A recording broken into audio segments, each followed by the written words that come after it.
뉴욕 증시가 혼조세로 마무리가 됐습니다. 다우지수, 나스닥 모두 소폭씩 움직이는 모습이 좀 나타났습니다만 그래도 조금이라도 올라온 다우지수와 S&P 500은 사상 최고치를 만들어냈습니다.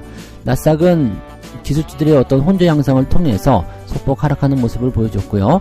아무래도 이제 내일 발표될 개인 물가지표, 오늘 저녁일까요? 네, 오늘 개인 물가지표, PCE 지표하고 파월 의장의 발언에 주목하고 있는 것이 아닌가 생각합니다. 약간의 경계심이 나타나고 있는 미국 증시 어떻게 되고 있는지 알아보도록 하고요. HBM의 훈풍이 계속되고 있습니다. 삼성전자가 8만전자 진입한 것도 그렇고 SK하이닉스도 그동안 열심히 올라오는 모습을 보여줬었죠. 자, 그에 따라서 관련 장비 종목군들도 같이 증가세를 보여주고 있는데 한미반도체의 주가가 최근에 주목을 받고 있습니다. 마이크론에게 장비를 공급한다 이런 이야기가 전해지면서 또 급등세를 보여주기도 했는데요. 자, HBM의 훈풍 그리고 장비 관련주들의 도약 어떻게 움직여야 되는지 알아보도록 하고요. 전선 관련주들이 상승 사이클에 진입했다라는 얘기가 나오고 있습니다. 구리 가격이 사상 최고치를 찍고 계속해서 올라가고 있습니다. 구리 가격의 상승은 대체적으로 전력 설비가 늘어나기 때문이고요. 수요가 증가함에 따라서 공급이 부족 현상에 들어갔다. 공급이 부족하면 가격이 올라가죠. 자, 이런 부분들은 뭐 여러가지 내용들로 구분될 수 있겠습니다만 일단 전력 설비에 대한 부분들이 많이 늘어났다 라고 볼 수가 있겠죠. 자, 이 내용들도 같이 알아보도록 하겠습니다.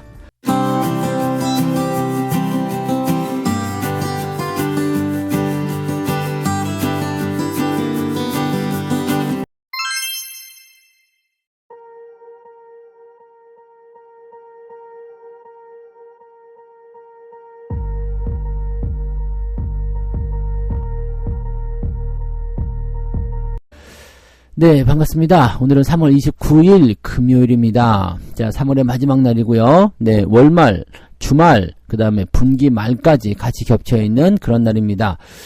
대체적으로 이제 오늘까지 해서 주가를 좀 올리려는 움직임들도 나타날 수는 있겠습니다만은, 글쎄요, 뭐 변동성을 많이 어제는 좀 흡수를 하는 모습이었다고 판단할 수 있기 때문에요. 오늘 시장 상황은 뭐 크게 오른다, 뭐 그런 부분이거나 또 크게 내린다 이런 부분 없이, 적당한 상승세를 좀 유지하지 않을까라고 판단해 봅니다. 어제 같은 때는 이제 배낭락 기업들이 많았기 때문에 부담감이 좀 있었을 텐데요. 오늘은 그 이후의 움직임들로 진행될 수가 있겠죠. 다만 이제 배낭락은 하루에 끝나는 것이 아니라 한 2, 3일 정도 더 진행될 수도 있기 때문에 그에 따른 부담감 정도는 조금 생각해야 될 것 같습니다. 미국 증시도 경계심을 그대로 드러내고 있어요. 다우지수는 0.12% 상승했고요. S&P 500 같은 경우도 0.1% 상승하면서 진행이 됐습니다만은 뭐 얘네 둘은 지금 뭐 경기에 대한 어떤 부담감들은 별로 없는 상황이기 때문에 사상 최고치를 둘 다 찍어주는 모습이었어요. 그 다음에 나스닥은 0.12% 하락을 했기 때문에 얘도 뭐 이렇게 뭐 떨어졌다라는 느낌을 갖기는 좀 어렵죠. 0.1% 변동성에 대해서는 우리가 크게 뭐 이렇게 주목을 한다거나 뭐 두려워한다거나 그럴 필요는 없겠죠. 그냥 시장이 크게 움직이지 않았구나 이 정도 생각하시면 됩니다. 자, 이유는 뭐냐면 이제 물가지표라든지 또 그 다음에 파월 의장의 발언 이런 것들이 준비되어 있기 때문에 일단은 뭐 좀 지켜보고 가자 이런 식으로 느낌이 나왔을 수도 있습니다. 그래서 소폭 상승이지만 일단은 역사적인 신고가를 기록했다는 거. 다우지수는 이제 4만 포인트에 매우 가깝게 다가서고 있는 모습이기 때문에 기대감들도 같이 나오고 있다고 보시면 될 것 같습니다. 이렇게 조금씩 계속해서 올라가는 것은요 긍정적으로 계속 연결고리가 있을 수 있기 때문에 기대감은 계속 나올 수 있겠습니다. 국내 증시에도 나쁘지 않은 영향을 미칠 수 있겠다라고 보시면 될 것 같아요. 자, 내용 잠깐 살펴보시면 GDP 성장률이 제법 괜찮게 나왔습니다. 네, 4분기 GDP 성장률은 연율 기준으로 3.4%로 집계됐다. 3.4% 성장을 보였다는 것은 미국 경기가 많이 올라와주고 있다는 얘기가 되는 부분이 되겠죠. 그래서 지난달 발표된 잠정치보다도 0.2% 상향 조정이 됐다 이렇게 보시면 되겠습니다. 그래서 지금은 이제 보면 이제 속보 잠정, 확정 이렇게 세 번으로 나누게 되는데 확정치가 좋게 나온 거죠. 그러니까 확정이 된 것이 좋게 나타났기 때문에 기대감이 있었다 보시면 되겠습니다. GDP가 좋아진다는 것은 대체적으로 소비 부분에서도 좋아지고 있고 또 제조업 전반적으로 경기 전반에 걸친 상승세가 나타나고 있다고 볼 수 있기 때문에 이것은 긍정적인 뉴스가 되는 거죠.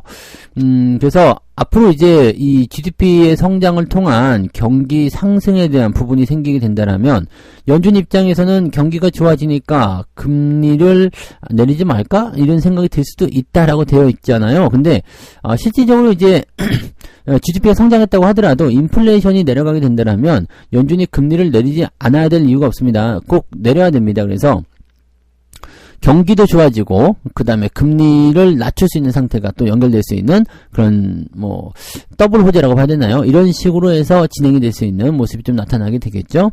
자, 소비 심리도 개선됐다라고 합니다. 그래서 지금 기대 인플레이션은 조금씩 하락했어요. 1년 이후의 기대 인플레이션은 2.9%, 5년 후에는 2.8%로 조금씩 내려가는 모습이 좀 나타났다. 이렇게 되어 있죠. 소비자 심리지수 확정치는 3월달에 79.4를 기록하면서 2021년 7월 이후로 최고치를 기록했다. 즉 전체적으로 이제 심리도 많이 회복이 되고 그에 따라서 경기 지표도 좋아지고 있다. 이렇게 되면은 뭐 나쁜 것은 없겠죠. 그래서 주가가 밀리진 않았지만 일단 경계심은 가지고 있습니다. 내일 오늘 저녁에 발표돼야 되겠죠. 그래서 이 PCE 개인 소비 지출 발표에 대한 부분들이 있고요. 그다음에 파월 의장의 발언도 있어요. 그러니까 파월이 또 뭐라고 이야기할 것인가 뭐 별로 특별한 건 없겠지만 그래도 혹시나 하는 마음에 경계심을 가지고 있는 거고요. 물가지표가 어떻게 나타나느냐에 따라서 금리가 또 결정될 수가 있기 때문에 이런 부분들을 같이 우리가 좀 참고해 볼 필요가 있다는 얘기죠. 그래서 요거 다 발표되고 나서 그리고 나서 한번 결정해 보자 이렇게 되고 있는 것 같습니다. 또 1분기가 끝났기 때문에 우리나라 기업에서는 일단 실적 기대감들이 생겨날 수 있는 상황에 대해서 미국 증시가 이렇게 그냥 유지만 잘 해준다고 하더라도 우리나라 증시에서는 나쁜 소식은 아닐 것 같다 판단이 좀 들어요. 지금 이제 시장이 이제 PCE 지표 이쪽에 이제 주목을 하고 있다라고 말씀을 드렸잖아요.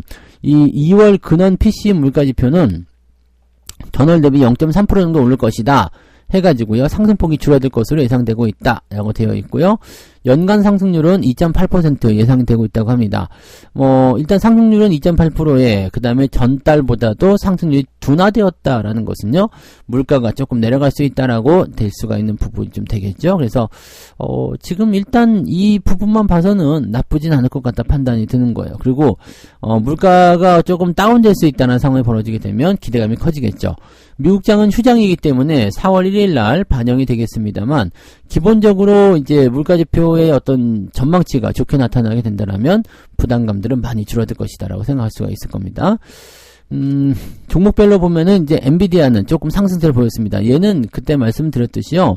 뭐 하락에 대한 부분들이 악재가 있어 내려간 게 아니라 많이 올라서 조금 내렸다라는 식으로 보는 부분이잖아요. 그래서 조금 올랐지만 이것도 뭐 호재가 있어서 올라간 게 아니라 그냥 내렸기 때문에 올라간 것이다. 현재의 위치, 현재의 가격대를 어느 정도 유지를 하고자 하는 움직임이다 라고 보시면 될 것 같아요. 그래서 900달러 이상의 수준을 계속적으로 유지해 나가고 궁극적으로 이제 1000달러를 돌파하는 것이 엔비디아의 목표겠죠. 네. 홈디포는 0.6% 정도 하락을 했고요. 월그린 같은 경우는 3.6% 정도 올랐네요. 네. 뭐 등등등 있는데 뭐 특이사항은 없고요.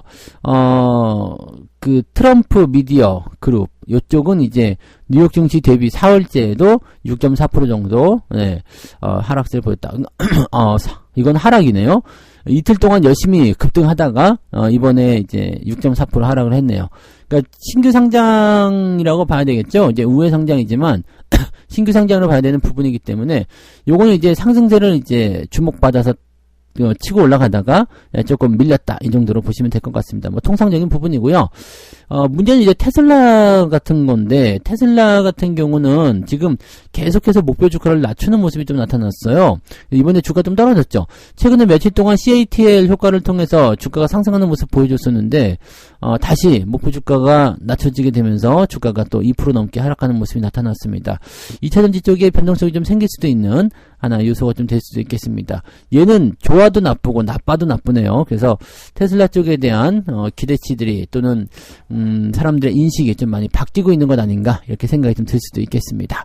이런 분들 참고하시고요. 국내 증시에는 뭐 큰 영향 없을 것 같아요. 뭐 전일에 이어서 그냥 꾸준하게 진행되거나 약간 관망세 조금 더 보여주는 모습으로 가지 않을까 보여집니다. 이번 주는 이렇게 넘어가게 되면 일단 1분기 마무리 되면서 4월달 들어가잖아요. 그럼 이제 어닝 시즌 진입하게 됩니다. 어닝 시즌 진입해가 되면 우리나라 기업들은 실적에 대한 기대감들이 굉장히 높은 상황이기 때문에 거기에 따른 주가 상승이 4월달에 더 진행될 수도 있겠다 보여집니다.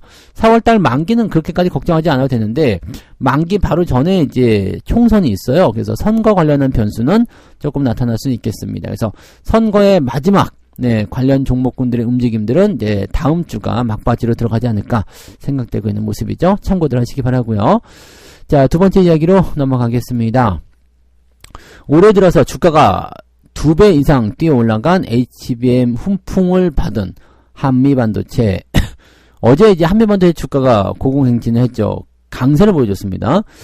많이 올라왔음에도 불구하고 강세를 보여주는 이유는 HBM의 수요 확대에 따른 장비 공급 계약이 늘어날 것으로 예상되기 때문이다. 이미 뭐 SK 하이닉스와 연관고리가 있기 때문에 하이닉스, 한미반도체, 그다음에 저거 뭐였죠? 한미사이언스였던가요? 뭐 하여튼 하나마이크론이죠. 네, 하나마이크론, 한미반도체 그리고 하이닉스 이렇게 연결고리가 있었죠. 그래서 얘네들 3인방이 같이 올라가는 모습이 좀 있었는데 둘 다 희응이네. 그러고 보니까 하나마이크론, 한미반도체, 하이닉스, 희응. 저는 하영. 네. 연결고리가. 자, 어쨌든 네. 그래서 한미반도체 주가가 13만 4천원에 거래를 마쳤고요. 장중 한때 13만 9천원까지 올라가면서 신고가를 경신하기도 했었다. 자, 연초 시점 대비해서도 2배 이상 올라가는 모습이었기 때문에 긍정적이죠. 이게 작년부터 굉장히 많이 올랐어요. 그래서 강하게 올라간 이후에 그 다음부터는 좀 재미없는 구간에 들어갔었죠. 횡보 구간을 상당히 오랫동안 거쳤습니다. 많이 올랐기 때문이죠. 그러다가 이평선 모아놓고 나서 다시 급등세 보여주고 있어서 자, 2차 상승 랠리로 들어가는 모습이잖아요. 자, 이 상승 랠리는 보통 첫 번째보다 더 많이 올라가는 경우가 있기 때문에 지금 상승의 포인트가 예전의 상승보다도 더 많이 뛸 수도 있겠다라는 전망치가 나오고 있기도 합니다. 그래서 이런 부분들은 매우 긍정적인 소식으로 전해질 수가 있겠고요. 여기다가 이제 호재가 또 전해지잖아요. 마이크론에게 반도체 후공정 장비를 공급하는 계약을 추진하고 있다.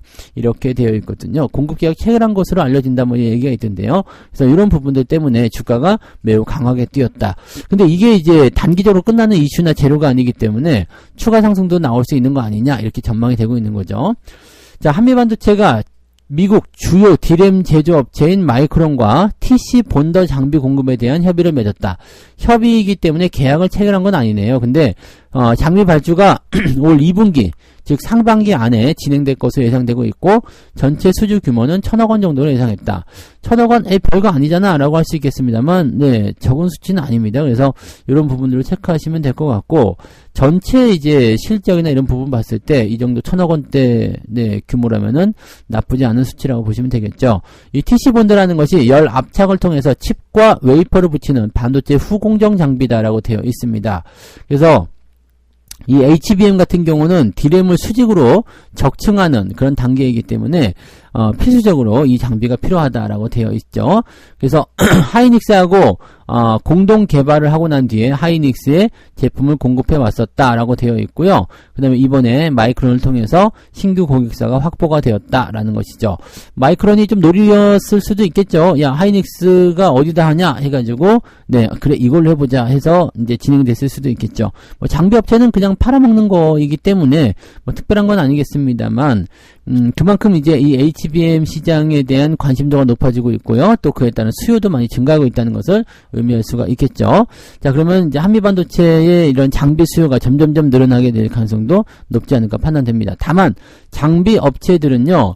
이제 초반 시점에서는 굉장히 강한 모습을 보일 수 있어요. 왜냐면 수요가 폭증할 때 이런 것들이 설비를 확장하고 이렇게 되면 당연히 필요하거든요. 근데 장비는 칩하고 좀 다르게요. 쓰면은 그냥 일단은 네 이거 이렇게 비싼 장비 사가지고요.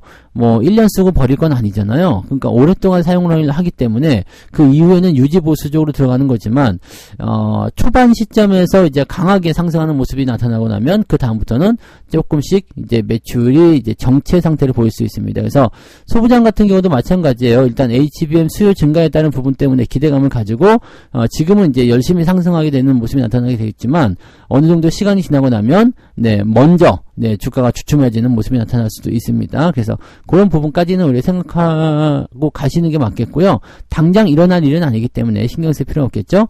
자, 대신에 HBM 시장 규모는 지속적으로 상승하게 되면서 올해는 150% 전년 대비, 그 다음에 내년에는 약 40% 정도 성장한다.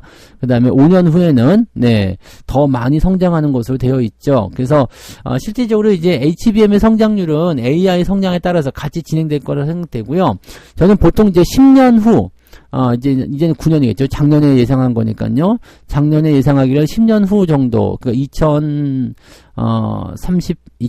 되는 거죠. 2032년, 2030년, 그 정도 시점에서 약 10배 정도, 성장할 것이다. 1000%죠. 그러면 10배 정도 성장할 것이다. 전망을 하긴 했었는데, 이건 봐야 될 것 같아요. 생각보다 더 빠르게 진행되는 것 같아서, 8년, 10년 이렇게 예상했었지만, 그보다 더 빠른 시간 안에, 10배 달성이 가능할 수도 있겠다. 판단이 좀 드네요.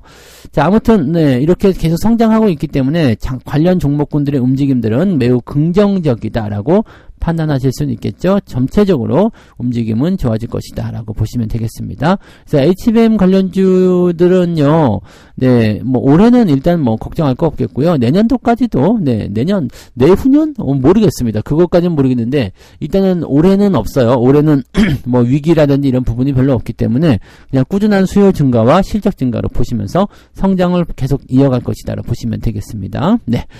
자, 그 다음에, 세 번째 이야기요. 구리값이 1년 사이에 최고치를 찍었다. 전력수요 증가 때문이다. 라고 되어 있습니다. 이제 본격적으로 상승 사이클에 올라탔다. 라고 되어 있는데, 일진전기 같은 경우가 이제 2450원에 거래를 마쳤다고 되어 있습니다.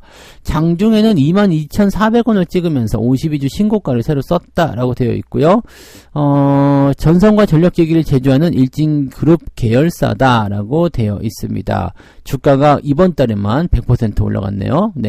일진전기뿐만 아니라 LS 일렉트릭도 다시 또 이제 거의 100%대로 또 돌아서고 있는 것 같은데 지금 한 90%까지 올라온 것 같더라고요. 그런 것도 있었고요. 그 다음에 가온전선, 대한전선 등도 상승률을 계속해서 강하게 보여주고 있다.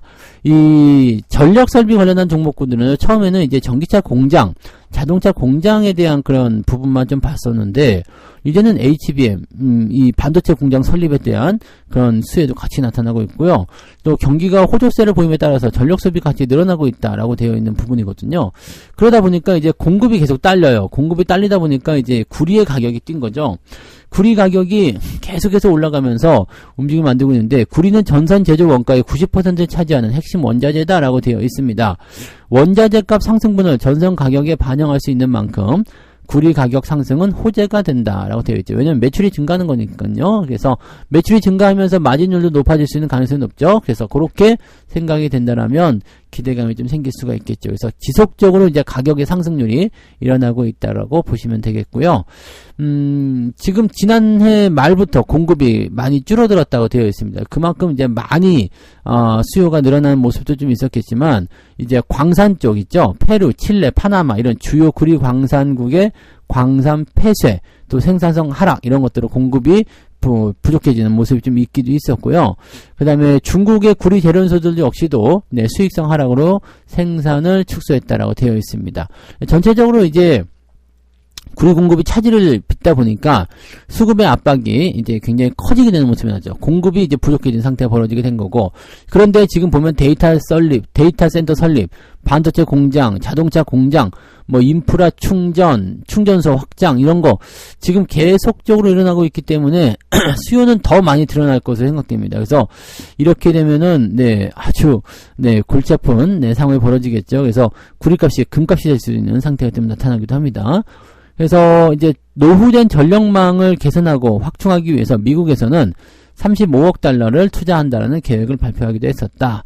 뭐 그러다 보니까 일단은 이쪽 관련한 부분도 괜찮겠죠. 대한전선 같은 경우는 이미 뉴욕 도심에 낡은 전력망을 교체하는 사업을 따냈다. 이게 시간이 지나면 낡아지니까 네, 이것을 또 새 걸로 바꿔야 되는 상황이 좀 있기도 하잖아요. 그러니까 싹 가서 바꾸고 교체하고 야 이런 거 실격적인 측면이 굉장히 커질 수 있는 상태가 좀 될 수가 있습니다. 네, 그래서 이런 복합적인 부분을 봤을 때 전력 관련주도 움직임이 굉장히 좋은 것 같아요. 그래서 뭐 우리는 뭐 LS 일렉트릭 하나를 가지고 가면서 계속 진행하고 있는 모습이고요. 이건 공짜 종목이기 때문에 신경 안 써도 되니까 마음 편안하고 좋죠. 네, 그렇게 느긋하게들 가져가시면은 별 문제 없을 겁니다. 이게 전부 다 AI에서 파생되어 나온 그 하나의 내용이겠습니다만 결과적으로는 산업 전반에 걸친 그런 뭐랄까 경기 회복, 네, 상승세 이런 것들에 의한 그런 부분이라고 보셔도 괜찮을 겁니다. 그래서 많이 좋아지고 있다. 더 좋아질 것이다. 이런 식으로 생각하셔도 된다는 이야기가 되는 거죠. 그래서 그런 부분들을 꼭 체크해 주시면 좋겠습니다. 네. 자, 이렇게 해서 오늘 세 가지 이야기 전달해 드렸습니다. 물가지표의 경계심으로 인해서 시장은 약간 혼조세를 보였지만 다우지수, S&P 500은 모두 다 역대 최고치를 찍었다. 그래서 뭐 우리한테 나쁜 소식은 아니고요. 기대감이 좀 있다라고 보시면 되겠고요. HBM 훈풍에 따라서 장비 관련주들 열심히 올라가고 있는데 이 부분들은 중장기적으로 더 올라갈 수도 있다라고 판단이 되는 부분 중에 하나입니다. 그래서 관심 있게 보시고요. 전선 관련주들 역시도 마찬가지죠. 네, 소비가 계속 증가함에 따라서 또 공급이 부족해짐에 따라서 가격 상승과 그다음에 주가 상승도 같이 일어나고 있는 모습이다. 이렇게 판단하시면 되는 겁니다. 좋은 소식들이 많이 있기 때문에 관련 종목군들은 중간에 팔지 말고 꿋꿋하게 들고 가시기를 바랍니다. 꼭 명심하시기 바랍니다. 네. 자, 책 한 곡 읽고 마무리하도록 하겠습니다. 당신이 장기 투자자라면 급등주와 테마주를 아무리 건드려도 수익이 나지 않을 것이다. 급등주와 테마주로 수익을 내고 싶다면 단기 매매 공부를 새로 시작하라. 물론 그렇게 되면 당신의 모든 시간은 주식 투자를 위해서 바쳐야 될 것이다. 네, 완전히 악담을 했네. 이거 누가 이거 성투사가 쓴 책이잖아요. 네, 장기 투자, 단기 투자. 여러분들이 무엇을 지향하는지 선택을 잘 하셔야 돼요. 난 장기 투자자인데 단기 투자도 하고 싶어. 그러기는 어렵습니다. 그래서 한 우물만 잘 파시기 바라고요. 근데 단기 투자하시는 분들은 굉장히 바쁩니다. 굉장히 쉬워 보이죠? 이게 매수 띡 하고 나면 수익 바닥나고 팔아먹고 놀고 그러면 야 좋겠다. 그런데 그것을 만들어내기 위해서 상당히 많은 네, 시간과 그런 노력을 해야지 되는 거고요. 또 그렇게 했음에도 불구하고 또 잘 안 되는 게 단기 매매거든요. 그러니까 초보 투자자분들은 단기 매매는 웬만하면 하지 않으시는 게 네, 이롭다라고 말씀을 좀 드려보고 싶네요. 마음 편안하게 천천히 주도주로 좋은 주식으로 끌고 가는 전략 잘 세우시기 바라고 그런 것들을 통해서 네, 길게 보면서 복리 효과를 최대한 누리시는 게 유리할 거라고 생각됩니다. 자, 오늘도 성공 투자하시기 바라고요. 주말이니까 약간 변수는 있을 수 있겠습니다만 뭐 요즘 장세를 봤을 때는 그다지 큰 변동성은 나타나지 않을 것 같다 판단됩니다. 그래서 편안하게 투자 이어가실 수 있을 거라 생각하고요. 악재가 없는 시점이기 때문에 오히려 주가가 올라가는 게 이상하지 않은 그런 날입니다. 그러니까 흐름들은 긍정적으로 보시면서 경계심에 의한 약간 지루한 형태의 모습만 우리가 좀 주의하시면 될 것 같아요. 네, 자, 그 정도 말씀드리고요. 저는 장종시황 때 다시 오겠습니다. 고맙습니다. 본 방송에서 제공되는 모든 정보는 투자 판단의 참고 자료이며 투자의 최종 책임은 본 방송을 이용하는 본인에게 있습니다.